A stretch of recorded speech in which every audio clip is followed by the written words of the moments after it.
ദൈവനാമം വാഴ്ത്തപ്പെടുമാറാകട്ടെ. ദൈവത്തിൻ്റെ കൃപയാൽ ആശ്വാസനാദം എന്ന ഈ ശുശ്രൂഷയിലൂടെ നിങ്ങളെ വീണ്ടും സന്ധിക്കുവാനായിട്ട് ദൈവമൊരുക്കുന്ന ഈ അവസരത്തിനായി ഞാൻ ദൈവത്തെ സ്തുതിക്കുന്നു, സ്തോത്രം ചെയ്യുന്നു. ലോകത്തിൻ്റെ വിവിധ ഭാഗങ്ങളിൽ ഇരുന്നു കൊണ്ട് ഈ സന്ദേശം ശ്രവിക്കുന്ന എല്ലാ പ്രിയപ്പെട്ടവർക്കും കർത്താവായ യേശുക്രിസ്തുവിന്റെ നാമത്തിൽ സ്നേഹവും വന്ദനവും അറിയിക്കുകയാണ്. നമ്മളീ പലരും പരിചയപ്പെട്ടത് സീക്ക് ആൻഡ് സേവ് ബൈബിൾ സ്കൂളിനുള്ള ബന്ധത്തിൽ അതിൻ്റെ പാഠങ്ങൾ കാണുന്നതിലൂടെയാണ് നമ്മളിൽ പലരും പരിചയപ്പെട്ടത്. ചിലരെന്നെ വോയിസ് ഓഫ് ബ്ലെസ്സിങ്സ് എന്ന മിനിസ്ട്രിയിലൂടെ പരിചയപ്പെട്ടവരുണ്ട്. ചിലർ സ്ഥാനാപതി TV എന്നുള്ളതായ ആ മിനിസ്ട്രിയിലൂടെ പരിചയപ്പെട്ടവരുണ്ട്. മറ്റു ചിലർ വ്യക്തിപരമായിട്ട് തന്നെ അടുത്തറിയാവുന്ന ആളുകളുമുണ്ട്. നിങ്ങളുടെ എല്ലാവരുടെയും പ്രാർത്ഥനയും സ്നേഹവുമാണ് ഇത്രത്തോളം എന്നെ കൊണ്ടുവരുവാനായിട്ട് ഇടയായിത്തീർന്നത്. അതോർത്ത് നിങ്ങളോട് എല്ലാവരും ഞാൻ നന്ദി പറയുകയാണ്. നമ്മളിന്ന് ആരംഭിക്കുന്നതായ ഈ പുതിയ ശുശ്രൂഷ, ഇതിൻ്റെ പേര് പോലെ തന്നെ അനേകർക്ക് ആശ്വാസമായി തരുവാൻ, അവരുടെ കാതുകളിലേക്ക് ആശ്വാസത്തിൻ്റെ നാദമായി ഈ സന്ദേശങ്ങൾ മുഴങ്ങുവാനായിട്ട് ദൈവം ഇടവരുത്തുന്നതിന് നിങ്ങളെ വിലയേറിയ പ്രാർത്ഥന ഞാൻ പിന്നെയും ചോദിക്കുകയാണ്. നമ്മൾ കഴിഞ്ഞ കുറച്ച് മാസങ്ങളായി സീക്ക് ആൻഡ് സേവ് ബൈബിൾ സ്കൂളിലുള്ള ബന്ധത്തിൽ അനേക പാഠങ്ങൾ ഒന്നിനു പുറകെ ഒന്നൊന്നായി നമ്മൾ അപ്ലോഡ് ചെയ്തുകൊണ്ടിരുന്നു. നിങ്ങളിൽ പലരും അത് കാണുകയും കേൾക്കുകയും ചെയ്തല്ലോ. നിങ്ങളിൽ പലർക്കും അത് അനുഗ്രഹമായിരുന്നു. ഞാൻ കേൾക്കുന്നതിൽ സന്തോഷമുണ്ട്. എന്നാൽ നമ്മൾ ഇനിയുള്ള കുറച്ച് നാളുകളിൽ സീക്ക് ആൻഡ് സേവ് ബൈബിൾ സ്കൂളിൻ്റെ പാഠങ്ങൾ തുടരുന്നതോടൊപ്പം തന്നെ നമ്മൾ ഈ ആശ്വാസനാദം എന്ന നിലയിൽ സന്ദേശങ്ങൾ നിങ്ങളുടെ കാര്യത്തിൽ എത്തിക്കാൻ ആഗ്രഹിക്കുകയാണ്. അതുകൊണ്ട് വോയിസ് ഓഫ് ബ്ലെസ്സിങ്സ് എന്ന യൂട്യൂബ് ചാനലിലൂടെയും ദ പ്രോപ്പർ പാത്ത് എന്ന യൂട്യൂബ് ചാനലിലൂടെയും ആശ്വാസനാദം TV എന്ന യൂട്യൂബ് ചാനലിലൂടെയും നിങ്ങൾക്ക് ആശ്വാസനാദം എന്ന ഈ പ്രോഗ്രാം കാണാൻ കഴിയും. അപ്പോൾ തന്നെ seek and save online Bible school എന്ന ആ യൂട്യൂബ് ചാനലിലും സീക്ക് ആൻഡ് സേവ് മിഷൻ എന്ന യൂട്യൂബ് ചാനലിലും സ്ഥാനപതി TV എന്നുള്ള യൂട്യൂബ് ചാനലിലും നിങ്ങൾക്ക് നമ്മുടെ ബൈബിൾ സ്കൂളിൻ്റെ പാഠ്യപദ്ധതികൾ വീണ്ടും തുടരുന്നതാണ്. ഏകദേശം 24 വിഷയമാണ് നമ്മൾ ആ പാഠ്യപദ്ധതിയിൽ ഉൾപ്പെടുത്തി ആരംഭിക്കാനിടയായിരുന്നാൽ ദൈവത്തിൻ്റെ കൃപയാൽ ഇപ്പോൾ നമ്മൾ 36 വിഷയങ്ങൾ കഴിഞ്ഞു. കഴിഞ്ഞ ചില ദിവസങ്ങളിൽ 37ാമത്തെ വിഷയം നമ്മൾ അപ്ലോഡ് ചെയ്തുകൊണ്ടിരിക്കുകയാണ്. അപ്പോൾ അത് ആ പഠനം നിർത്തരുത് എന്ന് ആവശ്യപ്പെട്ട ചിലരുണ്ട്. അതുകൊണ്ട് തന്നെ ആ പഠനഭാഗം നിർത്താതെ നമ്മൾ വീണ്ടും ഉൽപ്പത്തി പുസ്തകം തുടരുകയാണ്.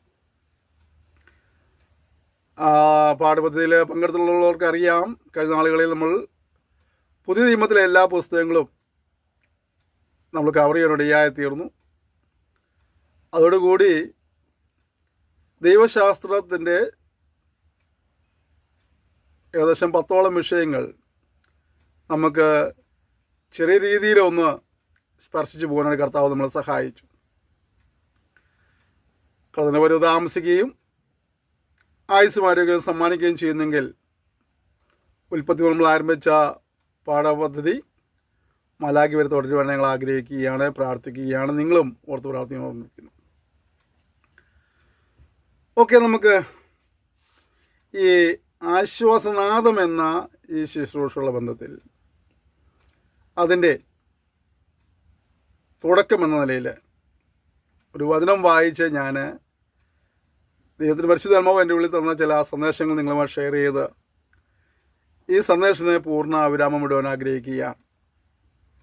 തുടർന്നുള്ള ദിവസങ്ങളൊക്കെയും voice of blessings, the proper path, Aswasanadam TV ഇത് ചാനലിലൂടെ നിങ്ങൾക്ക് ഈ മെസ്സേജ് ലഭിക്കുന്നതാണ്. അതുപോലെ വിൽസൺ മാഞ്ഞാമ്പടത്തിൽ എന്നുള്ളതായ ഫേസ്ബുക്ക് അക്കൗണ്ടിൽ നിങ്ങൾക്ക് ഈ സംസ്കരണം ലഭിക്കുന്നതാണ്. ഷെയർ ചെയ്യണം, ശുശ്രൂഷയോർത്ത് പ്രാർത്ഥിക്കണം. സഹകരണങ്ങൾ വീണ്ടും പ്രതീക്ഷിക്കുകയാണ്. അല്പസമയ ധ്യാനത്തിനായി മത്തായിയുടെ സുവിശേഷം 11-ാം അധ്യായം 28-ാം വാക്യം നമുക്കെല്ലാവരും സുപരിചിതമായ വചനമാണ്. അധ്വാനിക്കുന്നവരും ഭാരം ചുമക്കുന്നവരും ആയുള്ളവരെ എല്ലാവരും എൻ്റെ അടുക്കൽ വരുവീൻ, ഞാൻ നിങ്ങളെ ആശ്വസിപ്പിക്കാം. കർത്താവായ യേശു ക്രിസ്തു തൻ്റെ പരസ്യ ശുശ്രൂഷ കാലയളവിൽ ഈ ഭൂമിയിലായിരിക്കുമ്പോൾ തൻ്റെ അടുക്കലേക്ക് ഒരു ജനത്തെ നോക്കി ആഹ്വാനം ചെയ്യുന്നതായ ഒരു ആഹ്വാന വാക്യമാണിത്. അധ്വാനിക്കുന്നവരും ഭാരം ചുമക്കുന്നവരുമായുള്ളവരെ എൻ്റെ അടുക്കൽ വരുവീൻ, ഞാൻ നിങ്ങളെ ആശ്വസിപ്പിക്കാം. നമുക്കറിയാം, മനുഷ്യ മനസാക്ഷിയെ ഞെട്ടിപ്പിക്കുന്ന വാർത്തകൾ മാത്രം കേൾക്കുവാൻ വിധിക്കപ്പെട്ട ഒരു കാലഘട്ടം നമ്മളായിരിക്കുന്നത്, അല്ലേ? നമ്മൾ വാർത്താ മാധ്യമങ്ങൾ എടുത്ത് നോക്കിയാൽ മനുഷ്യ മനസാക്ഷിയെ മരവിപ്പിക്കുന്ന ഓരോ സംഭവങ്ങളും നമ്മൾ ദിനംതോറും വായിക്കുകയും കാണുകയും കേൾക്കുകയും ചെയ്തുകൊണ്ടിരിക്കുകയാണ്. ഇനി എന്തായി തീരുമെന്ന് ചിന്തിക്കുന്ന നിലകളിലേക്ക്, ഇത് എങ്ങനെ എവിടെ ചെന്ന് അവസാനിക്കും ചിന്തിക്കുന്ന കാര്യങ്ങളിലേക്കൊക്കെ ലോക സംഭവങ്ങൾ വഴിമാറിക്കൊണ്ടിരിക്കുമ്പോൾ ആശ്വാസത്തിൻ്റെ, സമാധാനത്തിൻ്റെ, സന്തോഷത്തിൻ്റെ ഒരു വാക്ക് കേൾക്കുവാൻ കൊതിക്കുന്ന ഒരുപാട് പേരുള്ളപ്പോൾ അവർ നോക്കി ദൈവത്തിൻ്റെ പരിശുദ്ധാത്മാവ് എന്ന് വിളിച്ചു പറയുന്നു, അധ്വാനിക്കുന്നവരും ഭാരം ചുമക്കുന്നവരുമായുള്ളവരെ നിങ്ങൾ എൻ്റെ അടുക്കൽ വരുവീൻ, ഞാൻ നിങ്ങളെ ആശ്വസിപ്പിക്കാം. ഇത് കർത്താവായ യേശു ക്രിസ്തുവിൻ്റെ പ്രകടന പത്രികയിലെ ഒരു മോഹന വാഗ്ദാനമല്ലായിരുന്നു. താൻ തൻ്റെ അടുക്കൽ വരുന്നവരെ ആശ്വസിപ്പിച്ചുകൊണ്ടിരുന്നു, ഇന്നും ആശ്വസിച്ചുകൊണ്ടേയിരിക്കുന്നു. കഴിഞ്ഞ കാലങ്ങളിൽ ആശ്വസിപ്പിച്ച ദൈവം ഇന്നും അനേകരെ ആശ്വസിപ്പിച്ചുകൊണ്ടേയിരിക്കുന്നു. വരും കാലങ്ങളിലും അനേകരെ കർത്താവ് ആശ്വസിപ്പിൻ്റെയായിത്തീരും. ആശ്വാസം എന്ന ആ പദത്തിന് സ്വസ്ഥത, സ്വൈര്യം എന്നിവ വേണ്ടുവോളമുള്ള അവസ്ഥ എന്നൊക്കെ എൻ്റെ അർത്ഥം. ഭയമില്ലാത്ത അവസ്ഥ, ഏതൊന്നിനെയും സധൈര്യം നേരിടുവാനുള്ള കഴിവ്, അല്ലൽ ഇല്ലാത്ത ശാന്തത, ശക്തി സംഭരിക്കുവാനുള്ള ശാന്തമായ കാത്തിരിപ്പ്, ചെറുക്കുവാനും അതിജീവിക്കുവാനുമുള്ള ശക്തിയും അധികാരവും നൽകുന്നതാണ് ആശ്വാസം. അപ്പോൾ ആശ്വാസം എന്നാൽ എന്താണ്? സ്വസ്ഥതയാണ്, സ്വൈര്യം, ഇതെല്ലാം വേണ്ടുവോളമുള്ളൊരവസ്ഥയാണ്. ഇന്ന് സ്വസ്ഥതയില്ലാത്ത ജനമാണ് അധികം പേര്. എവിടെയെങ്കിലും സമാധാനം വിൽക്കപ്പെടുമെന്ന് ബോർഡ് വെച്ചാൽ മറ്റെല്ലാ കടകളിലെ മുന്നിലുള്ള ക്യൂവിനേക്കാൾ നീണ്ട ക്യൂ എവിടെ കാണാൻ കഴിയും നമുക്ക്? സമാധാനം വിൽക്കുന്ന കട. പക്ഷെ അങ്ങനെ ഒരു കട ലോകത്തെങ്ങുമില്ല. എന്നാൽ സമാധാനത്തിന് വേണ്ടി, സന്തോഷത്തിന് വേണ്ടി മനുഷ്യൻ പല കാര്യങ്ങളൊക്കെ ചെയ്യുന്നുണ്ട്. എന്നാൽ അവർ അഭയം കണ്ടെത്തിയതായ മാർഗങ്ങൾ പലപ്പോഴും ഒരു ചതിക്കുഴിയായി വാവിളർന്ന് അവരെ നശിപ്പിക്കുന്നു, അവരുടെ സമ്പത്ത് നശിപ്പിക്കുന്നു, അവരുടെ ആരോഗ്യം നശിപ്പിക്കുന്നു. തദ്വാര അവരുടെ കുടുംബവും ഭാവി തലമുറയെല്ലാം നശിപ്പിക്കപ്പെട്ടുകൊണ്ടിരിക്കുകയാണ്. അങ്ങനെയുള്ള ഒരു കാലഘട്ടത്തിൽ സമാധാനം കാംക്ഷിക്കുന്ന, സ്വസ്ഥത കാംക്ഷിക്കുന്ന, സന്തോഷം കാംക്ഷിക്കുന്ന ജനത്തിന് ചുറ്റുപാടിൽ നിന്ന് അവ ലഭ്യമല്ലാതിരിക്കുമ്പോൾ കർത്താവായ യേശു ക്രിസ്തു വിളിച്ചു പറയും, അധ്വാനിക്കുന്നവരും ഭാരം ചുമക്കുന്നവരുമായുള്ളവരെ നിങ്ങൾ എൻ്റെ അടുക്കൽ വരുവീൻ, ഞാൻ നിങ്ങളെ ആശ്വസിപ്പിക്കാം. ഒരു പണ്ഡിതൻ്റെ അഭിപ്രായത്തിൽ ജീവിതത്തെ ക്ലേശരഹിതമാക്കുന്ന അനുഭവത്തിൻ്റെ ആ അവസ്ഥയ്ക്കാണ് ആശ്വാസം എന്ന് പറയുന്നത്. ജീവിതത്തെ എന്താ തിരികണേ? ക്ലേശരഹിതമാക്കുന്ന അനുഭവങ്ങളുടെ അവസ്ഥയ്ക്ക്. അപ്പോൾ നമ്മുടെ ജീവിതത്തെ ക്ലേശരഹിതമാക്കുക, നമുക്ക് മുന്നോട്ട് പോകാൻ കഴിയാത്ത ഒരുപാട് പ്രശ്നങ്ങളുണ്ട്. നമ്മുടെ വേദനകൾ, നമ്മൾ അഭിമുഖീകരിക്കുന്ന പ്രശ്നങ്ങൾ, നമ്മൾ കേൾക്കേണ്ട നിന്ദകൾ, പരിഹാസങ്ങൾ, ഒറ്റപ്പെടലുകൾ, അവഗണനകളൊക്കെ നമ്മെ പലപ്പോഴും നമ്മുടെ സ്വസ്ഥത കെടുത്തി കളയുന്ന അനുഭവങ്ങളാണ്. എന്നാൽ അങ്ങനെയുള്ള അനുഭവങ്ങളിൽ നിന്ന് വിടുതൽ പ്രാപിക്കുവാൻ കഴിയുന്ന ഏക മാർഗം കർത്താവായ യേശു ക്രിസ്തുവിൽ ആശ്രയിക്കുക എന്നുള്ളതാണ്. ദൈവത്താൽ ആശ്വാസം പ്രാപിച്ചതായ ഒരുപാട് പേരുടെ ചരിത്രങ്ങൾ ദൈവത്തിനകത്ത് പറയുന്നുണ്ട്. അവർ പല നിലകളിലുള്ള കഷ്ടതകളായിരുന്നു, പല തരത്തിലുള്ള വേദനകൾ അവർ അനുഭവിച്ചുകൊണ്ടിരുന്നു. അങ്ങനെയുള്ള സന്ദർഭങ്ങളൊക്കെ ദൈവം വരെ വിടുവിച്ചതായ സാക്ഷ്യങ്ങൾ നമുക്ക് കേൾക്കാൻ കഴിയുന്നുണ്ട്.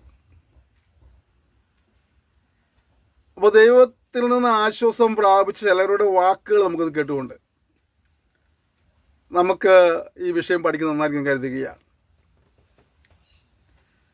2 കൊരിന്ത്യർ 7-ാം അധ്യായം 4-ാം വാക്യം പഠിക്കുമ്പോൾ നമ്മളോട് ഇങ്ങനെ കാണുന്നുണ്ട്, ഞാൻ ആശ്വാസം കൊണ്ട് നിറഞ്ഞിരിക്കുന്നു, ഞങ്ങളുടെ സകല കഷ്ടത്തിലും സന്തോഷം എനിക്ക് കവിഞ്ഞിരിക്കുന്നു. എന്ത് അത്ഭുതകരമായൊരു വാക്കാത് അല്ലേ. ഞാൻ ആശ്വാസം കൊണ്ട് നിറഞ്ഞിരിക്കുന്നു പറയുന്നത്. ഇത് പറയുന്നത് പൗലോസിനെ സംബന്ധിച്ചിടത്തോളം അവൻ അനുഭവിച്ച വേദനകൾ ഒരുപാടുണ്ട്, കെടുതികൾ ഒരുപാടുണ്ട്. അതിന് നടുവിൽ പൗലോസ് പറയുക എന്താണ്, ഞാൻ ആശ്വാസം കൊണ്ട് നിറഞ്ഞിരിക്കുന്നത്. 2 കൊരിന്ത്യർ 11-ാം അധ്യായം 23-ാമത്തെ വചനം പഠിച്ച് നോക്കുമ്പോൾ കാണാൻ കഴിയുന്നുണ്ട്, അവിടെ പൗലോസ് അനുഭവിച്ചതായ ഒരുപാട് കെടുതികൾ. അതെല്ലാം അനുഭവിച്ച പൗലോസ് 2 കൊരിന്ത്യർ 4-ാം അധ്യായം പഠിക്കുമ്പോൾ നൊടിനടുത്തേക്കുള്ള ലഘുവായ കഷ്ടം എന്ന് പറയുന്നുണ്ട്. ഇവിടെ പൗലോസ് പറയുക, ഞാൻ ആശ്വാസം കൊണ്ട് നിറഞ്ഞിരിക്കുന്നു, ഞങ്ങളുടെ സകല കഷ്ടത്തിലും സന്തോഷം കവിഞ്ഞിരിക്കുന്നു. കഷ്ടതയിൽ, പ്രയാസങ്ങളിൽ, പ്രതിസന്ധികളിൽ സമാധാനവും സന്തോഷവും നഷ്ടപ്പെട്ട് നിരാശയ്ക്ക് ഉടമകളായി ആത്മഹത്യയിലേക്ക് മുഖം തിരിക്കുന്ന ഒരുപാട് പേരുണ്ട് നമ്മുടെ ചുറ്റുപാടിൽ. പലരും അവർ കുഞ്ഞുങ്ങളെ ഓർത്തും വൃദ്ധരായ മാതാപിതാക്കളെയൊക്കെ ഓർത്ത് ആത്മഹത്യ ചെയ്യുന്നില്ലെന്നേ ഉള്ളൂ. മനസ്സുകൊണ്ട് അവർ 1000 പ്രാവശ്യം ആത്മഹത്യ ചെയ്തു വരാം. എന്താ കാരണം? ഇതിൽ സമാധാനമില്ല, സന്തോഷമില്ല. അതേസമയം ഒരുത്തം പറയാ, ദൈവത്തിന് ഒരുത്തം പറയാ, ഞാൻ എന്ത് ചെയ്തിരിക്കുന്നു, ആശ്വാസം കൊണ്ട് നിറഞ്ഞിരിക്കുന്നു. എന്നിട്ട് പറയാം എങ്ങനെയാണ്, കഷ്ടതയിൽ, ഞങ്ങളുടെ സകല കഷ്ടതയിലും സന്തോഷം കവിഞ്ഞിരിക്കുക. സന്തോഷം അനുഭവിക്കേണ്ട മനുഷ്യൻ പാടുപെടുമ്പോൾ സന്തോഷത്തിൻ്റെ കവിഞ്ഞൊഴുക്ക് അനുഭവിക്കുന്ന മനുഷ്യനായിട്ട് അതാ ദൈവഭക്തന്മാർ മാറുകയാണ്. ഞങ്ങൾക്ക് പ്രിയപ്പെട്ടവരെ, ജീവിതത്തിൽ കഷ്ടങ്ങളുണ്ടാകാം, പ്രയാസങ്ങളുണ്ടാകാം, പ്രതികൂലങ്ങളും ഒറ്റപ്പെട്ട അനുഭവങ്ങളും നിരാശകളൊക്കെ ഉണ്ടാകാം. എന്നാൽ ഒരു കാര്യം പറയാൻ ആഗ്രഹിക്കുന്നു, ജീവിതത്തിൽ സന്തോഷത്തിൻ്റെയും ആശ്വാസത്തിൻ്റെയും ഒരു കവിഞ്ഞൊഴുക്ക് നൽകുവാൻ കഴിയുന്ന ഒരു ദൈവമുണ്ട്. ഒരുപക്ഷെ പല വാതിലും മുട്ടിയ വ്യക്തിയായിരിക്കാം, സമാധാനത്തിന് വേണ്ടിയും സന്തോഷത്തിന് വേണ്ടിയും സ്വസ്ഥതയ്ക്ക് വേണ്ടി നീ പലതും ചെയ്ത വ്യക്തിയായിരിക്കാം. ഇതുവരെ നിങ്ങൾക്ക് ലക്ഷ്യം കൈവരിക്കുവാൻ കഴിഞ്ഞിട്ടില്ല എങ്കിൽ ഈ സന്ദർഭത്തിൽ ഞാൻ തന്നെ യേശു നിങ്ങളെ ഓർമ്മിപ്പിക്കുകയാണ്, അധ്വാനിക്കുന്നവരും ഭാരം ചുമക്കുന്നവരുമായുള്ളവരെ നിങ്ങൾ എൻ്റെ അടുക്കൽ വരുവീൻ, ഞാൻ നിങ്ങളെ ആശ്വസിപ്പിക്കാം. ഇതുവരെയും ജീവിതത്തിൽ സമാധാനം അനുഭവിക്കാൻ കഴിഞ്ഞിട്ടില്ല എങ്കിൽ, സന്തോഷം അനുഭവിക്കാൻ കഴിഞ്ഞിട്ടില്ല എങ്കിൽ യേശുവിൻ്റെ വിളിയേറ്റെടുക്കുക, അടുത്ത് കടന്നു ചെല്ലുക. അവൻ്റെ അടുക്കൽ കടന്ന പൗലോസ് പറയുന്നത്, ഞാൻ ആശ്വാസം കൊണ്ട് നിറഞ്ഞിരിക്കുന്നു, എൻ്റെ സകല കഷ്ടതയിലും സന്തോഷം എനിക്ക് കവിഞ്ഞിരിക്കുന്നു. അവിടെ ആ അനുഭവം നമ്മുടെ ജീവിതത്തിലും അനുഭവഭേദ്യമാക്കാൻ കഴിയും. ആശ്വാസം നിറവും സന്തോഷത്തിൻ്റെ കവിഞ്ഞൊഴുക്കും കർത്താവായ യേശു ക്രിസ്തുവിൽ നിങ്ങൾക്ക് ലഭിക്കാനിടയായിത്തീരും. അതുകൊണ്ട് അലട്ടുന്ന വിഷയം ഏതുമാകട്ടെ, നിൻ്റെ ആവശ്യങ്ങൾ ഏതുമാകട്ടെ, നിൻ്റെ പ്രശ്നങ്ങൾ ഏതുമാകട്ടെ, അവൻ്റെ ആഹ്വാനം ഏറ്റെടുത്തുകൊണ്ട് അവൻ്റെ കടന്നു നൽകുക. ഒന്നിനും നിശ്ചയമായിട്ട് എനിക്ക് ലഭിക്കാനിടയായിത്തീരും. ഞാൻ ചില വചനങ്ങൾ നിങ്ങളെ ഓർപ്പിക്കാൻ ആഗ്രഹിക്കുക. യെശയ്യാപ്രവചനം 57-ാം അധ്യായം 18-ാം വാക്യം പഠിക്കുമ്പോൾ, ഞാൻ അവരുടെ വഴികളെ കണ്ടിരിക്കുന്നു, ഞാൻ അവരെ സൗഖ്യമാക്കും, ഞാൻ അവരെ നടത്തി അവർക്ക് അവരുടെ ദുഃഖിതന്മാർക്ക് തന്നെ വീണ്ടും ആശ്വാസം വരുത്തും. കണ്ടോ, ഈ സന്ദേശം കേട്ടിരിക്കുമ്പോൾ ദുഃഖത്തിലോ പ്രയാസത്തിലോ വേദനയിലൊക്കെ ആരെങ്കിലും ആയിരിക്കുന്നെങ്കിൽ നിങ്ങളോട് കർത്താവ് പറഞ്ഞ വചനം എന്താണ്? ഞാൻ അവരുടെ വഴികളെ കണ്ടിരിക്കുന്നു. അവരെ സൗഖ്യമാക്കും.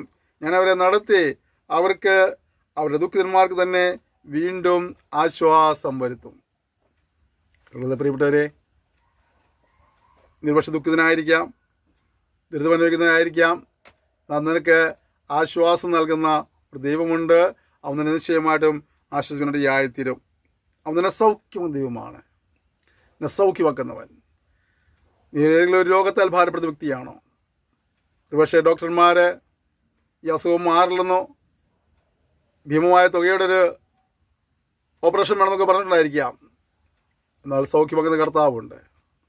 അവൻ്റെ അടിപ്പിണരുകളാൽ നമുക്ക് സൗഖ്യം എന്തിനു വായിക്കുന്നു. അങ്ങനെയെങ്കിൽ അങ്ങനെ സൗഖ്യമാക്കുന്നതിൻ്റെ ആയത്തിലും മരരോഗമാകട്ടെ, അല്ല ഒരുപക്ഷെ തീരെ കടങ്ങളായിരിക്കാം, അല്ലെങ്കിൽ ഒരു തലമുറയില്ലാത്ത വിഷയങ്ങളായിരിക്കാം, ചിലപ്പോൾ ജോലിയില്ലാത്ത വിഷയങ്ങളായിരിക്കാം, ചിലപ്പോൾ വിവാഹം നടക്കാത്ത വിഷയമായിരിക്കാം, ചിലപ്പോൾ ഒരു ലഭിക്കേണ്ട പ്രൊമോഷൻ നഷ്ടപ്പെട്ട അനുഭവമായിരിക്കും. ഏത് വിഷയമാകട്ടെ, ആശ്വാസം ദൈവത്തിൻ്റെ പക്കലുണ്ട്. ഞാൻ അവരുടെ വഴികളെ കണ്ടിരിക്കുന്നു. ഞാൻ അവരെ സൗഖ്യമാക്കും. ഞാൻ അവരെ നടത്തി അവരുടെ ദുഃഖന്മാർക്ക് തന്നെ വീണ്ടും ആശ്വാസം വരുത്തും. ഒരിക്കലും നീ സന്തോഷം അനുഭവിച്ച വ്യക്തിയായിരിക്കാം, സമാധാനം അനുഭവിച്ച വ്യക്തിയായിരിക്കാം. അതിപ്പോൾ നിങ്ങൾക്ക് സന്തോഷവും സമാധാനവും നഷ്ടപ്പെട്ടു പോയിട്ടുണ്ടെങ്കിൽ കർത്താവ് വരെ നിനക്ക് ഞാൻ വീണ്ടും സമാധാനം വരുത്തും. വിശ്വസിക്കാൻ കഴിയുമെങ്കിൽ വിശ്വസിക്കാം. യെശയ്യാപ്രവചനം 30-ാം അധ്യായം 26-ാം വചനം നമ്മൾ പഠിക്കുമ്പോൾ, യഹോവ തന്റെ ജനത്തിൻ്റെ മുറിവ് കെട്ടുകയും അവരുടെ അടിപ്പിണർ പൊറിപ്പിക്കുകയും ചെയ്യുന്നു. നമ്മൾ കർത്താവ് എന്ത് ചെയ്യുന്നതാണ്? നമ്മൾ മുറിവുകളെ കെട്ടുന്നവനാണ്. പിന്നെ മനുഷ്യർ പലപ്പോഴും വാക്കുകളാലും പ്രവൃത്തികളാലും മുറിവേൽപ്പിച്ച വ്യക്തിയായിരിക്കാം. എന്നാൽ ഈ സമയം കർത്താവ് പറയുന്ന, കുഞ്ഞേ, ഞാൻ നിന്നെ മുറിവ് കെട്ടുന്നവനാണ്. മനുഷ്യൻ വാക്കുകൾ കൊണ്ട് പ്രവൃത്തികൾ കൊണ്ട് നിന്നെ മുറിപ്പെടുത്തിയപ്പോൾ ദൈവം പറയും, കുഞ്ഞെ, ഞാൻ നിന്നെ മുറിവുകളെ കെട്ടുന്നവനാണ്. ആശ്വസദാന കർത്താവ് അതിനെ ആഹ്വാനം ചെയ്യുകയാണ്. യെശയ്യാപ്രവചനം 49:13 പഠിക്കുമ്പോൾ, യഹോവ തന്റെ ജനത്തെ ആശ്വസിപ്പിക്കുന്നു, ദാരിദ്ര്യന്മാരോട് കരുണ കാണിക്കുന്നു. ഇവിടെ കരുണ കാണിക്കാൻ ആരുമില്ലെങ്കിലും, സ്നേഹിപ്പാൻ ആരുമില്ലെങ്കിലും, സഹായിപ്പാൻ ആരുമില്ലെങ്കിലും ഈ ദൈവം വിശ്വസ്തത കാണിക്കുന്നു. നിശ്ചയമായിട്ടും ആശ്വസിപ്പിൻ്റെ ആയത്തിലും വിശ്വസിക്കുക, അവരുടെ അത്ഭുതപ്പെടുത്തികൾ സന്തോഷിപ്പാൻ അത് കാരണമായി തീരും. യെശയ്യാവ് 51:3 കാണുന്ന ഇങ്ങനെയാണ്, യഹോവ സിയോനെ ആശ്വസിപ്പിക്കുന്നു, അതിൻ്റെ സകല ശൂന്യസ്ഥലങ്ങളെയും ആശ്വസിപ്പിച്ച് അതിൻ്റെ മരുഭൂമിയെ അതിനെ പോലെയും അതിൻ്റെ നിർജ്ജന പ്രദേശത്തെ യഹോവയുടെ തോട്ടത്തെ പോലെയും ആക്കുന്നു. ആനന്ദവും സന്തോഷവും സ്തോത്രവും സംഗീതഘോഷവും അതിൽ ഉണ്ടാകും. പ്രിയപ്പെട്ടവരെ, കഴിഞ്ഞ നാളുകളുടെ ജീവിതത്തിൽ നിരാശയുടെയും നെടുവീർപ്പിൻ്റെയും വാക്കുകളായിരുന്നെങ്കിൽ, വേദനയുടെയും മടുപ്പിൻ്റെയും വാക്കുകളായിരുന്നെങ്കിൽ, എൻ്റെ ജീവിതത്തിൽ ഇനിയും നഷ്ടപ്പെട്ട അവസ്ഥകളെല്ലാം മാറ്റം വരുത്തിക്കൊണ്ട് ആനന്ദവും സന്തോഷവും സ്തോത്രവും സംഗീതഘോഷവും ഉണ്ടാകുവാൻ ദൈവം നമ്മെ സഹായിക്കും. വിശ്വസിച്ച് നമുക്ക് ചേർന്ന് ഒരുമിച്ച് പ്രാർത്ഥിക്കാം. യെശയ്യാപ്രവചനം 66:13 ഇങ്ങനെ പറയുന്നു, അമ്മ ആശ്വസിക്കുന്നത് പോലെ ഞാൻ നിങ്ങളെ ആശ്വസിപ്പിക്കും. ആ ആശ്വാസദായകനെ വിളിക്കുകയാണ്. അധ്വാനിക്കുന്നവരും ഭാരം ചുമക്കുന്നവരും ആയുള്ളവരെ, എൻ്റെ അടുക്കൽ വരുവീൻ, ഞാൻ നിങ്ങളെ ആശ്വസിപ്പിക്കാം. പ്രശ്നങ്ങൾ ഏതുമാകട്ടെ, ആവശ്യങ്ങൾ ഏതുമാകട്ടെ, ആശ്വാസം നൽകാൻ കഴിയുന്ന കടന്നുറസിൽ കടന്നു വന്ന് ആശ്വാസം പ്രാപിപ്പാൻ, സമാധാനവും സന്തോഷവും പ്രാപിപ്പാൻ, വിടുതൽ പ്രാപിപ്പാൻ നിങ്ങൾ സഹായിക്കട്ടെ. ചേർന്ന് ഒരുമിച്ച് പ്രാർത്ഥിക്കുക. സ്വർഗീയ പിതാവേ, ശ്രോതാക്കളെ നീ അനുഗ്രഹിക്കണമേ. ഇവരുടെ ജീവിതത്തിൽ ഏത് വിഷയത്തിലാണോ ആശ്വാസം നഷ്ടപ്പെട്ടിരിക്കുന്നത്, സമാധാനം നഷ്ടപ്പെട്ടത്, സന്തോഷം നഷ്ടപ്പെട്ടത്, ആ വിഷയത്തിന് കർത്താവ് ഒരു അത്ഭുത പ്രവൃത്തി വെളിപ്പെടുത്തണമേ. അവരുടെ ജീവിതത്തിൽ ആശ്വാസം നിറയുവാനായിട്ട്, സന്തോഷം കവിയുവാനായിട്ടുള്ള ഒരു അനുഭവത്തിൽ കർത്താവ് അവരെ കൊണ്ടുവരുമാറാണെന്ന് പ്രാർത്ഥിക്കുന്നു. നിൻ്റെ അടുക്കൽ വന്നാൽ നീ ആശ്വസിപ്പിക്കാവുന്നൊരു ഭക്തമാകിയാൽ ഈ സന്ദേശം കേട്ടുകൊണ്ടിരിക്കുമ്പോൾ കണ്ണുനീരോടുകൂടി എൻ്റെ അടുക്കൽ വരുന്ന പ്രിയപ്പെട്ടവരെ ഞാൻ ആശ്വസിപ്പിക്കുകയും സമാധാനവും സന്തോഷവും നൽകുകയും ചെയ്യുമെന്ന് പ്രാർത്ഥിക്കുന്നു. പിതാവിൻ്റെയും പുത്രൻ്റെയും പരിശുദ്ധാത്മാവിന്റെ നാമത്തിൽ ഈ ശ്രോതാക്കളടിയൻ അനുഗ്രഹിച്ച് പ്രാർത്ഥിക്കുന്നു. ആത്മീയമായി, ഭൗമികമായി, ശാരീരികമായി, മാനസികമായിട്ട് എല്ലാവരും അഭിവൃദ്ധി പ്രായപ്പോൾ അങ്ങനത്തെ അധികമായി സഹായിക്കണമേ. തിരുനാമത്തെ മാത്രപ്പെടുത്തിയാട്ടെ, യേശു നാമത്തിൽ തന്നെ ആമേൻ. ക്ഷമയുടെ സന്ദേശം സൗജന്യ നന്ദി പറയുന്നു. Thank you. May God bless you.